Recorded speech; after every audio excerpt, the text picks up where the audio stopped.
నమస్తే, welcome to it's UTV devotional. నేను మీ నందు. ఇవాళ మనతో పాటు స్టూడియోలో ప్రముఖ ఆధ్యాత్మికవేత్త నానాజీ పట్నాయక్ ఉన్నారు. మరి గురువు గారితో మాట్లాడి ఆగస్టు మాసంలో ఏ ఏ రాశుల వాళ్ళకి ఎలా ఉంటుంది, ఎటువంటి రెమెడీస్ చేసుకోవాలనేది అడిగి తెలుసుకుందాం. నమస్తే గురూజీ. శ్రీమాత్రే నమః. గురువుగారు, ఆగస్టు మాసంలో కర్కాటక రాశి వారికి ఏ విధంగా ఉండబోతుంది, అలానే ఎటువంటి రెమెడీస్ చేసుకుంటే వీళ్ళకి బాగుంటుంది? ముఖ్యంగా ఏంటంటే 2 శుభగ్రహాలు వీళ్ళకి 12వ స్థానంలో సంచరిస్తున్నాయి. దీనివల్ల ఏమిటి అంటే ఎప్పుడైనా మంచి ప్లానెట్స్ కనుక 12లో సంచరిస్తే ఇక్కడ 2 రకాల లాభాలు ఉంటాయి. ఒకటి, వీళ్ళు చేసే ఇన్వెస్ట్మెంట్స్ ఫ్రూట్ఫుల్గా ఉంటుంది. రెండవది, వీళ్ళకి వివాహ జీవితం విషయంలో కూడా కొంతవరకు శుభ సూచనలు జరుగుతాయి. అంటే ఎలాగంటే ఇప్పుడు కొంతమంది గొడవలు జరుగుతుంటాయి, లేదు ఇక్కడ కొంచెం గొడవలు తగ్గడానికి ఇది యోగిస్తుంది ఇక్కడ కర్కాటకం వారికి. అలాగే వీరులు ముఖ్యంగా 11, 12 తేదీలు నీటి ప్రదేశాలు వెళ్ళినప్పుడు కొంచెం జాగ్రత్తగా ఉండాలి. 13, 14 తేదీలు ప్రధానంగా పెద్ద మొత్తంలో ఏదైనా మనీ ట్రాన్స్ఫర్ చేసేటప్పుడు, లాంగ్ జర్నీ చేసేటప్పుడు కొంచెం జాగ్రత్తగా ఉండాలి వీళ్ళు పర్టికులర్గా. ఇక వీరికి కర్కాటకం వారికి 2లో కేతు ఉన్నాడు. గణపతి ఆరాధన ఎంత చేసుకుంటూ ఉంటే వీరికి అంత ఫైనాన్షియల్గా గ్రోత్ బాగుంటుంది.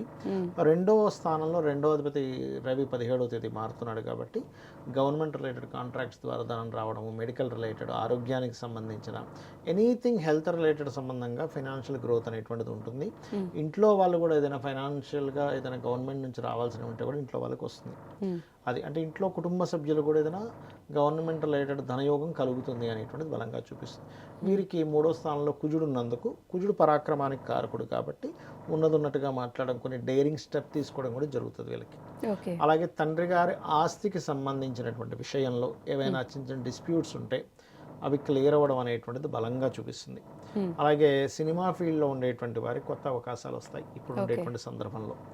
అదేవిధంగా మనకి చూసుకున్నట్లయితే 6వ స్థానాధిపతి 11వ స్థానంలో ఉన్నందుకు కొంచెం తోబుట్టు వరుస వాళ్ళతో కొద్దిగా ఈ గొడవలు, ఎందుకంటే 6వ అధిపతి 12లో ఉన్నాడు కదా, అది కూడా ముఖ్యంగా ఏంటంటే కొంచెం ఆస్తి సంబంధించిన, ప్రాపర్టీ సంబంధించిన విషయాల వల్ల కొన్ని గొడవలు ఏర్పడేటువంటి యోగం ఎక్కువగా చూపిస్తుంది.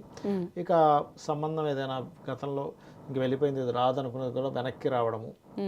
ఓకే, కాకపోతే ఇక్కడ ఏంటంటే కొద్దిగా ఈ తాతగారు ఆస్తికి సంబంధించిన విషయంలో మాత్రం కొన్ని డిస్ప్యూట్స్ ఏర్పడతాయి వీరికి. చూసుకున్నట్లయితే కొంచెం రీసెర్చ్ చేసేవారు, ల్యాబ్ ఇట్లాంటి వాటిలో ఉండేటువంటి వారు కొద్దిగా జాగ్రత్త వహిస్తూ ఉండాలి.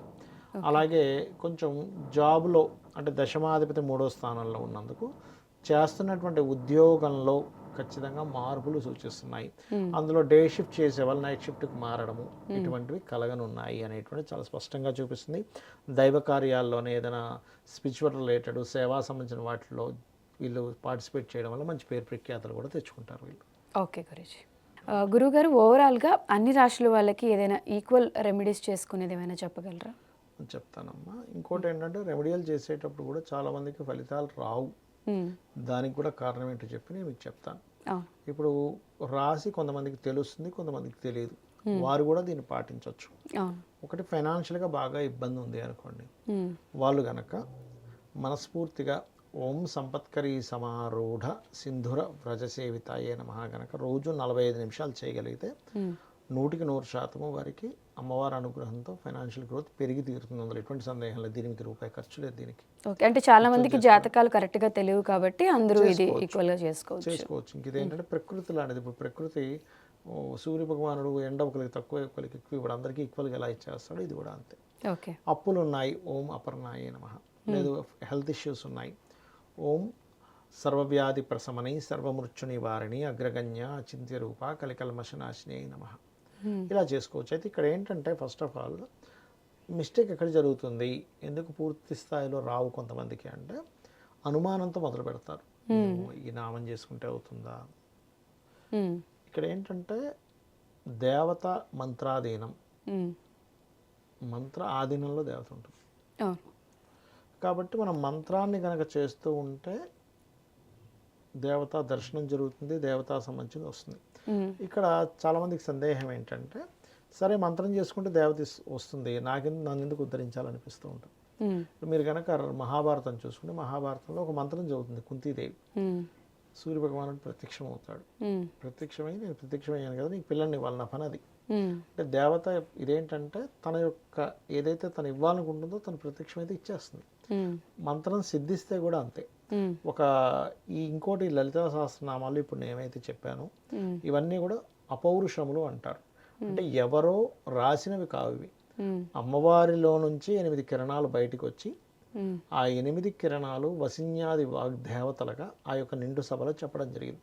అంటే అమ్మవారి నుంచి వచ్చినవి ఏమవుతాయి, వేదమంత్రం కిందకే వస్తుంది కదా. కాబట్టి ఇవి వేదమంత్రంతో సమానం. అందుకే లలిత సహస్ర రహస్య నామాలు అంటారు. అంటే రహస్యం అంటే ఇది ఎవరికి కనబడకుండా చదవమని కాదు, ఇందులో ఇంత నిగూఢమైన రహస్యం ఉంది, ఇంత శక్తి దాగుంది అని చెప్పడం అనమాట. సో ఆ రకంగా అయితే ఇక్కడ మనం చేసేటప్పుడు ఎక్కడా కూడా ఏమో చేస్తున్నాను కానీ నిజంగా అవుతుందో లేదో అనే సంశయం ఉందా, అది కూడా మంత్రంలా పనిచేస్తుంది. ఎందుకంటే మీరు మనసులో ఏదైతే అనుకుంటారో మననాత్రాయతే ఇది మంత్ర, అంటే మీరు మనసులో ఎప్పుడైతే మాటిమాటికి అనుకుంటారో అదే మంత్రం. అందుకే నేను చాలా మందికి ఏం చెప్తానంటే ఇది జరగదేమో, నేను ఈ ఉద్యోగంకి వెళ్తాను అవుతుందో అవ్వదో, ఈ ఇంటర్వ్యూకి వెళ్తున్నా అవ్వదేమో అది మంత్రంగా పనిచేస్తుంది. అంటే నెగిటివ్ మాట్లాడుకోకూడదు, మనసులో అనుకోకూడదు కూడా. మాట్లాడడం ఒకటే కాదు, మనసులో మీరు ఎక్కువగా అనుకుంటున్నా కూడా అది జరుగుతుంది. మననాత్రాయితే ఇది మంత్ర కదా. ఇప్పుడు చేశారు, గుడికి వెళ్ళారు, పూజ చేసుకున్నారు, ఇంట్లో పూజ బయటకు వచ్చారు, ఏమో చేస్తున్నాను కానీ అవుతుందో లేదో మనసు తిప్పుకుంటూ ఉన్నాడు, ఏమవుద్ది అవ్వాల్సింది కూడా మీరు ఇంతసేపు చేసిన పూజ కూడా వేస్ట్ అయిపోతుంది. ఓకే, సో ఎప్పుడు పాజిటివ్ మాట్లాడుతూ పాజిటివ్ ఉండాలి. ఒకటేనండి ఇక్కడ ఏంటంటే మనం ఏది చేస్తామో అది జరుగుతుంది, ఇది క్లియర్. ఓకే, అయితే కొంతమంది అనొచ్చు ఏమంటే నేను అనుకోలేదు కానీ జరిగిందండి. కొంతమంది ఏమనుకుంటారంటే అమ్మో ఇలా జరగకూడదు అనుకుంటుంటారు, అంటే భయంతో. అది కూడా నెగిటివే. అమ్మో పడిపోతామేమో, అమ్మో పడకూడదు అంటే ఏమైంది అక్కడ, పడిపోతామేమో పడకూడదు. కాబట్టి ఏమవుతుందంటే ఒక వ్యక్తికి ఏదైతే మనిషి అనుకుంటుంటాడో మనసులో బలంగా అది ఖచ్చితంగా తీరుతుందండి. ఖచ్చితంగా తీరుతుంది, అందులో ఎటువంటి సందేహం లేదు. 100% అది అయి తీరుతుంది. కాబట్టి మంత్రాన్ని భగవత్ స్వరూపంగా భావిస్తూ ఎవరైతే చేస్తారో, ఇప్పుడు గోసేవ సంబంధించిన రెమెడీస్ కొన్ని ఉంటాయి. అంటే ఎలా అంటే గోవులకి ఆదివారం నాడు గోధుమ రవ్వ తినిపించారు, అందులో ముఖ్యంగా దేశీవాలి గోవుకి తినిపిస్తే ప్రమోషన్స్ రావట్లేదన్నా, అపకీర్తి పెరుగుతుందన్న, పేరు ప్రఖ్యాతాలు రావాలన్నా అది బ్రహ్మాండంగా పనిచేస్తుంది. కాకపోతే గోవుకు తినిపిస్తూ మీరేం చేయాలి, ఓం భానుమండల మధ్యస్థ భైరవీ భగవాన్యే నమః అని అనుకుంటూ ఉండాలి. అదేవిధంగా మనకి మనసు బాగాలేదు, గోవులకి ముల్లంగి తినిపించడం లేదా శివాభిషేకం చేసుకోవడం చేస్తూ ఓం మనస్విని నమః. ఓకే, లేదు పనులు ముందు కదలట్లేదు, ఓం అష్టమీ చంద్ర విభ్రాజ అలికస్థల శోభితాయే నమః, సోమవారం నాడు చేయొచ్చు. లేదండి కొన్ని మాటికి ఏదో ఒకటి గొడవలు అవుతున్నాయి, మాకు ఏంటో అర్థం కావట్లేదు, ఆ వాదనలో నేను గెలవలేకపోతున్నాను అని అనుకున్నప్పుడు, ధైర్యం సరిపోవట్లేదు అనుకుంటే కనుక ఓం కనకాంగద కేయూర కమనీయ భుజాన్వితాయే నమః చేసుకోవచ్చు. గోవులకి క్యారెట్స్ తినిపించవచ్చు.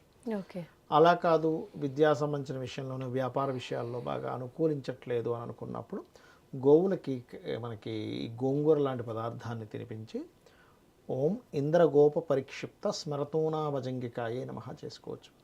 లేదు కొంతమందికి దేవతా అనుగ్రహం లేదు, కొంతమంది దేవతా శాపాలు ఉంటాయి కొన్ని జాతకాలు, అంటే గురువు పాడైపోతాడు. గురువు పాడైనప్పుడు ఏమవుతుందంటే గురుశాపము దేవతా శాపం రెండూ వస్తుంటుంది. అప్పుడు ఏంటంటే ఓం హరనైత్రాగ్ని సందగ్ధ కామ సంజీవన ఔషధి ఈ మంత్రం చేసుకోవచ్చు. స్త్రీ శాపం ఉంటుంది కొంతమందికి, స్త్రీల వల్ల వీళ్ళకి ఇబ్బందులు వస్తూ ఉంటాయి. అప్పుడు ఏంటంటే ఓం శ్రీమాత్రే నమః లేదా ఓం శ్రీమాత శ్రీ మహారాజ్ని శ్రీమద్ సింహాసనేశ్వర నమః కూడా చేసుకోవచ్చు. ముఖ్యంగా శ్రీమాత్రే నమః చేసుకుంటే సరిపోతుంది.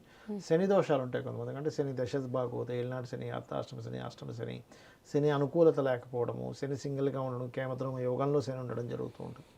అలాంటప్పుడు అమ్మవారి నామాల్లో ఓం అనాకలిత సాదృశ్య చుబుకశ్రీ విరాజితాయ నమః చేస్తూ గోవుకి బెల్లం తినిపిస్తే కనుక తగ్గుతుంది. అలా కాకుండా భయాలు ఉన్నాయి ఎక్కువగా, ఓం దుమ్ దుర్గాయ నమః అనుకుంటూ గోవుకి 4 బెల్లపు ఉండలు తినిపించడం చేసుకోవచ్చు. ఎక్కువగా ఇబ్బందులు వస్తున్నాయి, ప్రతిదీ ఆటంకం ఏర్పడుతూ ఉంటుంది.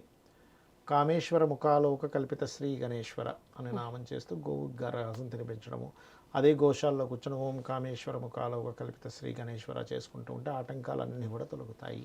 ఓకే, ఈ రకంగా చేసుకోవచ్చు. ఓకే. సో అన్ని రాశుల వాళ్ళకి సంబంధించిన అన్ని రెమెడీస్, అన్ని ఇబ్బందులకి సంబంధించినవన్నీ గురువుగారు చాలా అద్భుతంగా వివరించారు.